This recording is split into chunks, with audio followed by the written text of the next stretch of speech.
Hello, hello. So, welcome to episode 2 of the Wilder Way podcast.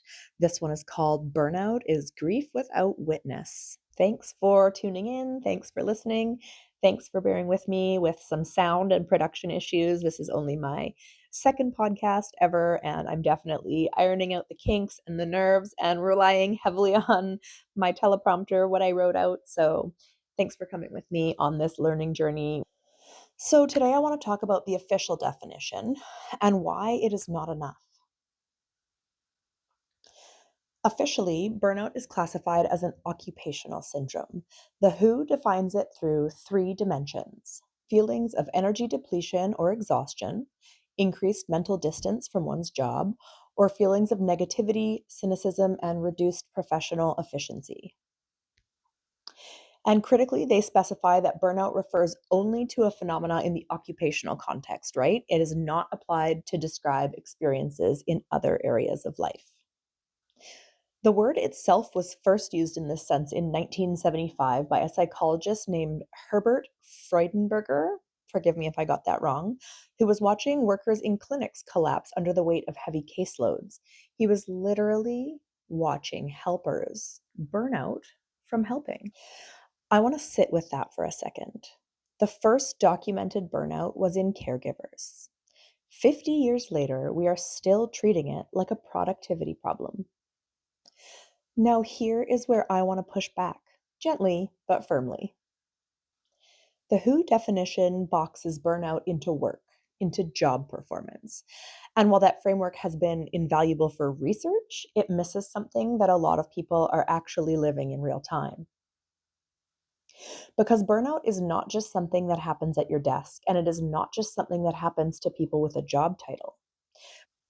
Burnout is what happens when the demands of your nervous system, the relational, the physical demands of caring for others, of showing up, of holding things together, have exceeded your capacity to recover for long enough without enough support until the system itself starts to shut down.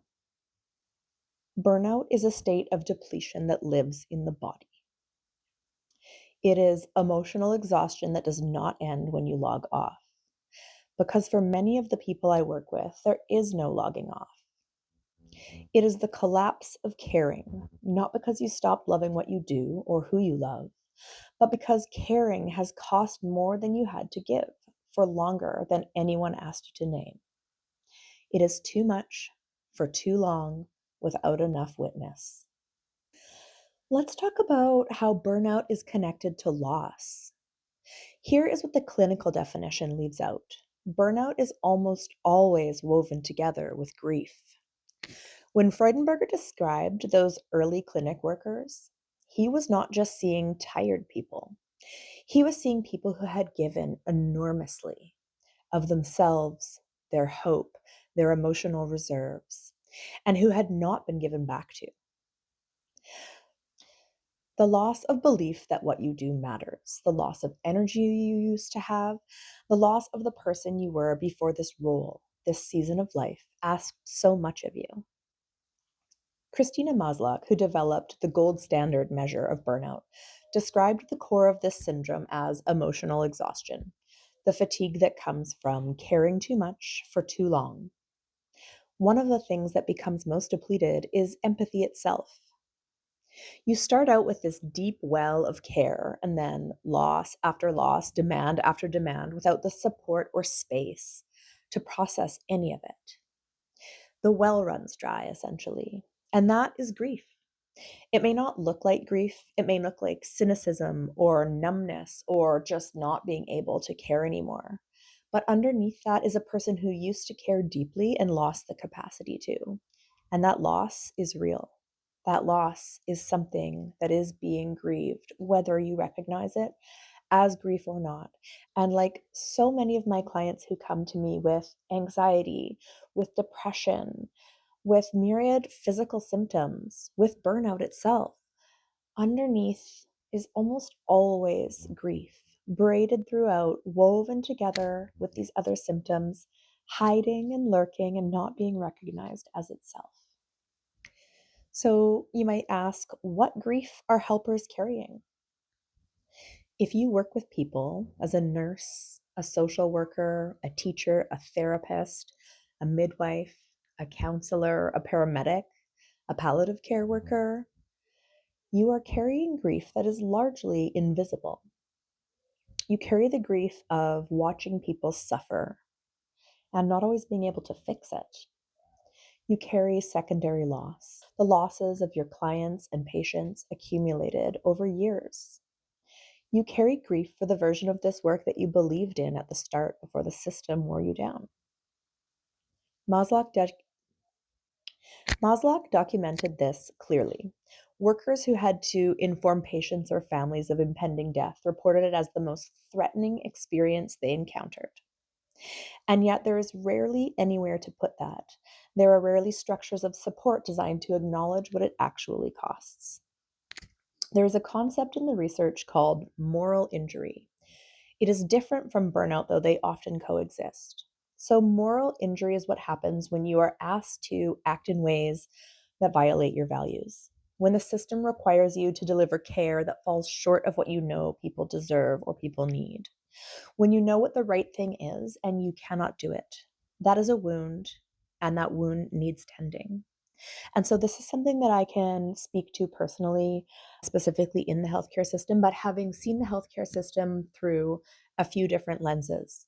So through the lens of a patient in when I lost my son, and I was very close with um, a couple of the healthcare workers who were involved in that. And so I was able to see what they carried about it and how it impacted them afterwards and their whole team.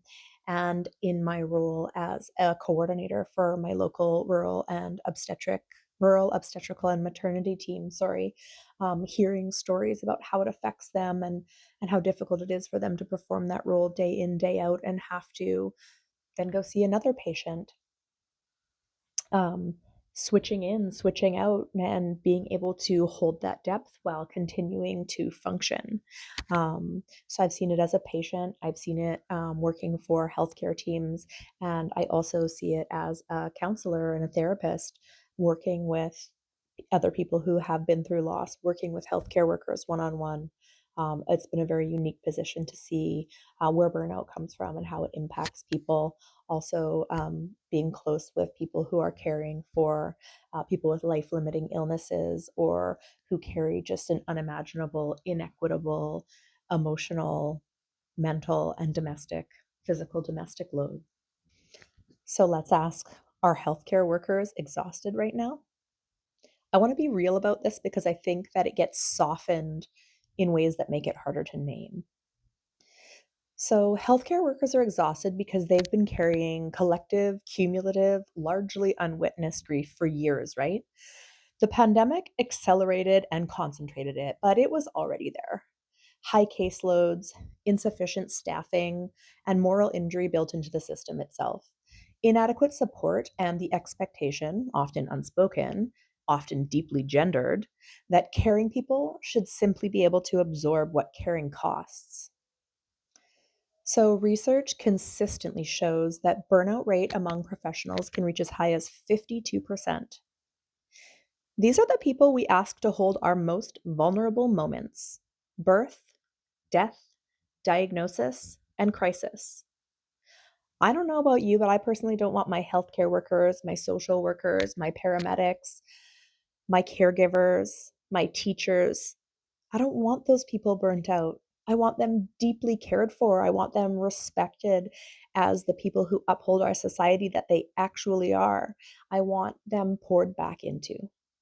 They are exhausted because we have never adequately acknowledged that what they do costs something real. Something real has been taken from them over and over without replenishment. That is grief, and that is grief without witness. Let's talk about the nervous system and how emotions are tunnels. Now, this is the Nagoski framework from Nagoski and Nagoski's book on burnout. I want to give you a way of thinking about what is actually happening in your body when you burn out, because I think it changes everything about how we respond to it. Emily and Amelia Nagoski, in their book Burnout, The Secret to Unlocking the Stress Cycle, they offer a framework that I find more honest than most of what is in the self-help conversation about this. They say emotions are tunnels. So, here's how it works. Left to their own devices, emotions move. They arise, they do what they need to do in the body, and they complete. The jolt of fear, the wave of grief, the surge of anger. If you go all the way through, you get to the other side. But exhaustion happens when we get stuck in an emotion, when we cannot go all the way through. And the Nagoskis identify three reasons why we get stuck, and all three of them are relevant to burnout. So the first is chronic stressors, when the thing causing the stress does not go away. The caseload that never decreases, the grief that keeps arriving, the patient who doesn't improve. Your body keeps activating the stress response without ever getting the signal that it is safe to stop. The second is social appropriateness. You can't process grief in the middle of a shift. You can't cry in the staff meeting. You can't fall apart in front of the family you're supposed to be supporting. So you hold it in, you keep going, and the stress cycle stays open. And the third, this one matters enormously, okay, is that some people are trapped in a system that tells them their emotions are not allowed at all, that they should be calm, available, selfless. They should be fine, always fine. This is where I name something that the clinical literature often skirts around, and that I think is essential, especially for the women out there listening to this. The Nagoskis draw on philosopher Kate Mann's framework to describe what they call human giver syndrome. The idea is this: in our culture, there are human beings and there are human givers. Human beings are expected to express and pursue their own humanity. Human givers are expected to give their time, attention, affection, and energies to others willingly, calmly, without complaint, and without cost. Guess which category women have historically been assigned to? Human giver syndrome says you should be pretty, happy, calm, generous, and attentive to the needs of others at all times. It says that your needs matter less, that asking for support is selfish, and that your emotions are inconvenient, that your exhaustion is a personal failure. And if you were raised in this culture, if you were socialized to care, to give, to hold, to never be too much or ask for too much, then human giver syndrome is not just a social dynamic. It is woven into how your nervous system learned to operate. You learn to suppress, to push through, to not inconvenience anyone with the cost of what you carry. So the Nagoskis put it plainly: if we had set out to design a system to induce burnout in half the population, we could not have constructed anything more efficient. This is not a personal failing, it's a structural one. So let's talk about the stress cycle, what the body needs and is not getting. So here is what is happening physiologically. The Nagoskis made a distinction that I think is one of the most important ideas in the burnout conversation. Dealing with your stress is a separate problem from dealing with the things that cause your stress. So stay with me. They're not the same thing, and we almost never talk about that. Your stress response is a physiological cycle. So when you encounter a threat, a difficult conversation, a patient crisis, a loss, a conflict, your body activates, your heart rate increases, cortisol rises, blood is redirected, your immune and digestive systems deprioritize. You are in full mobilization mode. The cycle needs to complete. Your body needs a signal that the threat has passed. So without that signal, the stress hormones stay elevated. The HPA axis, which is the system regulating your cortisol response, begins to dysregulate under chronic activation. A nervous system that has been running hot for too long eventually shuts down or burns out. So the problem is not that you cannot handle stress. The problem is that the strategies we use to manage the things that cause stress, problem solving, planning, enduring, they have almost no relationship to the strategies the body needs to complete the physiological cycle. You can solve the problem and still be stuck in the stress of it. Completing the cycle looks like this: physical movement, genuine social connection, a real full cry, Creative expression, laughter, breathing deeply. These are not luxuries, they're not little self care things, they're not would be nices. These are the body's language, okay? They are what tell your nervous system the threat has passed. You are safe now and you can rest. So, what happens to your body physiologically when grief is suppressed? When grief doesn't have space to move through the body, it doesn't disappear, it gets stored in your body. Chronically suppressed emotional stress keeps cortisol elevated. Elevated cortisol, sustained over time, affects every single organ system in your body: cardiovascular, immune, hormonal, and digestive. The research on chronic stress is unambiguous. It increases cardiovascular risk, disrupts immune functioning, impairs sleep, and interferes with reproductive health. And there is something else that happens as well.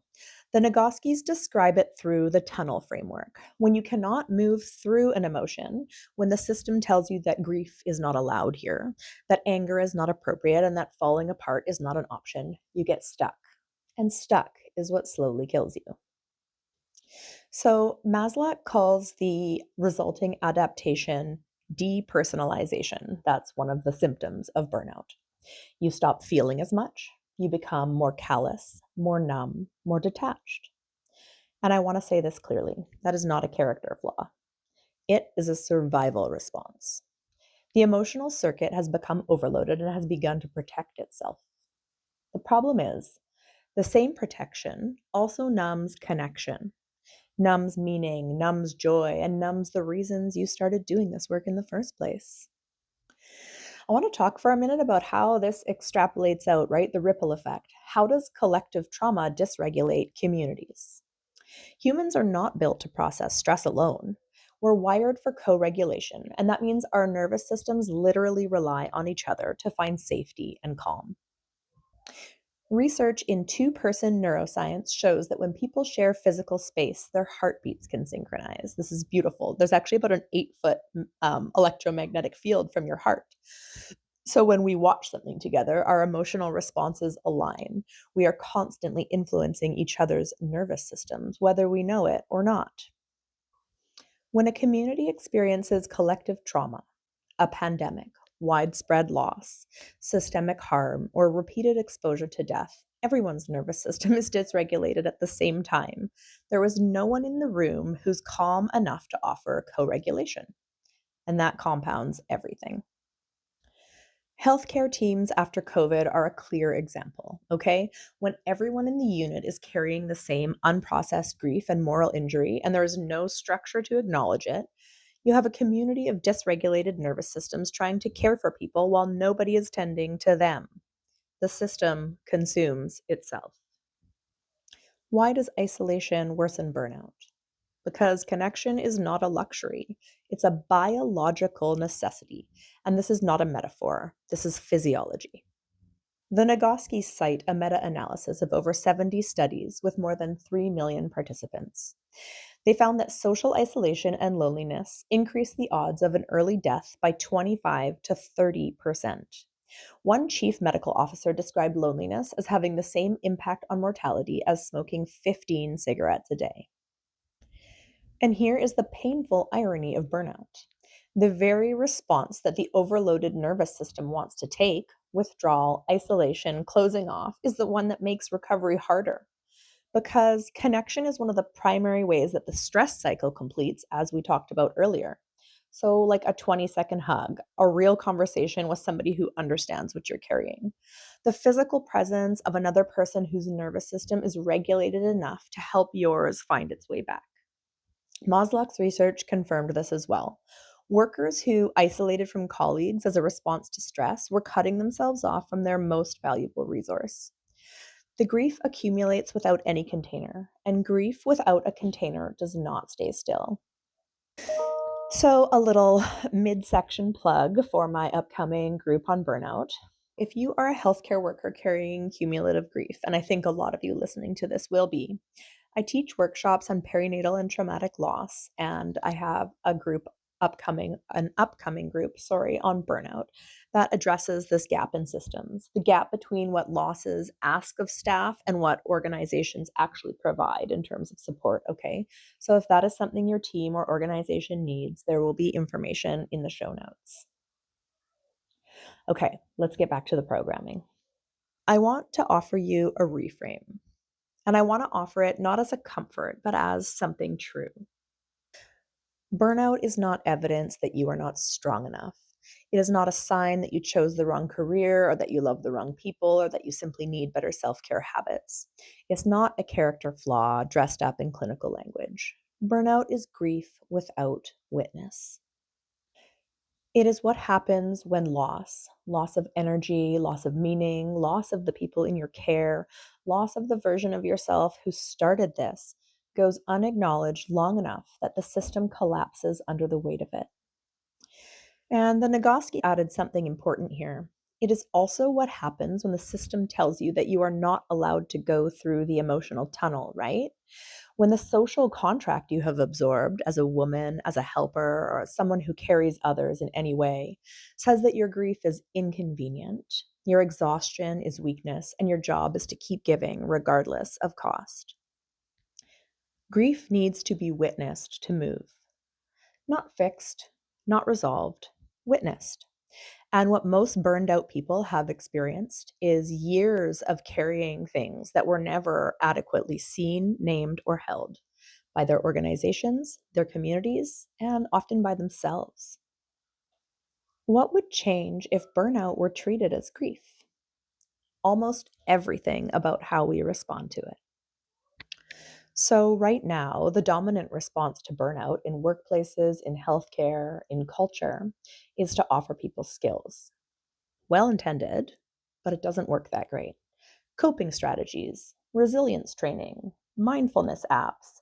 The underlying message, even when well intentioned, is here are tools to help you function better inside the thing that is breaking you.